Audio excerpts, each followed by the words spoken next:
It's waiver wire time. What's going on? I'm Dustin. Welcome to Fantasy Smack Talk. Before we get into it, questions, post them in our forums. We do appreciate you posting them on YouTube, but we do try to keep them all in one place on our forums. We got an army of experts in there answering as many as we can. So if you got any questions, definitely throw them into our forums. Just go to our website, click on the forum tab on top.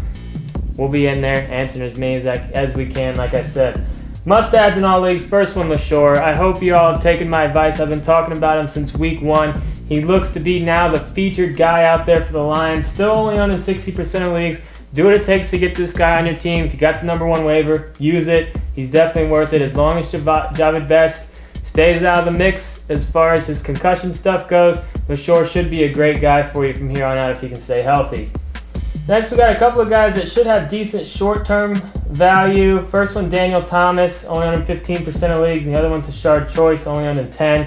Reggie Bush is banged up. CJ Spiller's banged up. Out of the two, I like Daniel Thomas a little bit more. I think he has more of a chance for long-term value. But another thing I wanted to point out with these guys as well, you might remember Brown last week for the Giants, short-term solution with Bradshaw out, blew up, scored 2 touchdowns. Not necessarily just for your team, but also look at the team that you're playing this week. If they have bad running back depth and they might actually benefit from picking one of these guys up and playing them against you, you might want to just try to get them on your team. Don't use a waiver on them, but try to get them on your team. Just stash them on your bench just so no one can play them against you. But these guys, definitely worth an add in all leagues just because they might have some short-term value. Moving on, Mendenhall, on in 65% of leagues at this point. I think that's still a little low for his potential. Redmond hasn't looked that great. Dwyer hasn't looked that great. Steelers have a bye week 4. Mendenhall, very good chance he'll be back week 5. I think you got to pick him up. Who knows? Maybe he can go back and be close to what he used to be. I think he's going to have a very good chance of winning that job back. Like I said, running backs out there haven't been that great. Brent's going to love this next one. Ryan Williams for Arizona, only on in 40% of leagues. Beanie Wells banged up right now, so shocker. I didn't necessarily like Ryan Williams coming into the year just because Beanie Wells is definitely still there. I just saw him as, another guy that you can just pick up as a potential, handcuff, maybe with a little bit more value than a handcuff. But he needed an injury to have value. Well, Beanie Wells is a little banged up. Here's his window to try to, scoop in there and win that starting gig. He actually played pretty well week 3, and most importantly, he didn't fumble. He's lost a fumble each of the first 2 weeks. He's going to have to get that under control if the Cardinals are going to hand him more balls.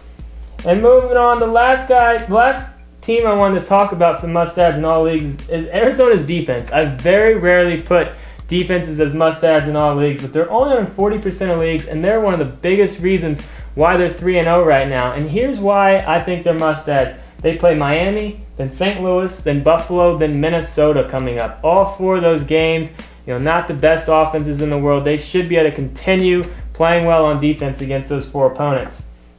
Let's talk about some people to add in deeper leagues. Titus Young, drafted in pretty much all leagues. Only on 50% of leagues right now. Some people have given up on him. I don't think it's quite that time yet. Burleson, don't have a ton of expectations for him. And with Calvin Johnson out there, there's going to be a lot of single coverage on Titus Young. I know they're saying his touchdown was a little fluky this week, but I still think Titus Young is a guy to own. Pick him up, stash him on your bench if you need wide receiver depth. I've been talking about this next guy a lot too, Daryl Richardson. I can't put him in must-adds in all leagues just yet. Only on 25% of leagues. Steven Jackson's handcuffed. We're seeing it right now. Jackson is wearing down. He's not the guy he used to be. He played in week 3. He looked terrible. Richardson has outplayed him to this point. I think he's still going to need a Jackson injury to have value, but I think it's going to happen this year. Next, 2 tight ends. We talked about them a lot in these shows. Kyle Rudolph, Pitta for Baltimore. Both these guys need to be owned in more leagues. They're only owned in 40% of leagues for Rudolph and 30% of leagues for Pitta. Both these guys, huge upsides. I like them a lot more than some of those older kind of steady Eddie guys. I think these guys do have not quite Jimmy Graham type potential, but not that far off. Let's talk about some guys to keep an eye on, and maybe add in the deepest of leagues. I got 2 for you. First one is Powell for the Jets. He's really starting to creep in on Sean Green's carries. I was kind of high on Sean Green coming into the year. I thought he was going to continue to build on his seasons in the past, but he's just really not playing that well, and Powell's starting to get more carries. He's only on 5% of leagues right now. He needs to get the attention of the fantasy world. I don't know if there'll be a complete changing of the guard, but it's going to start getting to what I think maybe a nasty timeshare, and if Green goes down, Powell could be a decent guy to own. And if he outplays Green, there is a chance he takes over as the featured back. And the last guy I wanted to talk about is Sean Drone for Kansas City, only on 15% of leagues. McCluster's banged up. Hillis is banged up. I know Jamal Charles went nuts last week, but he is coming off major knee surgery. They're not going to want to give him a ton of carries every week.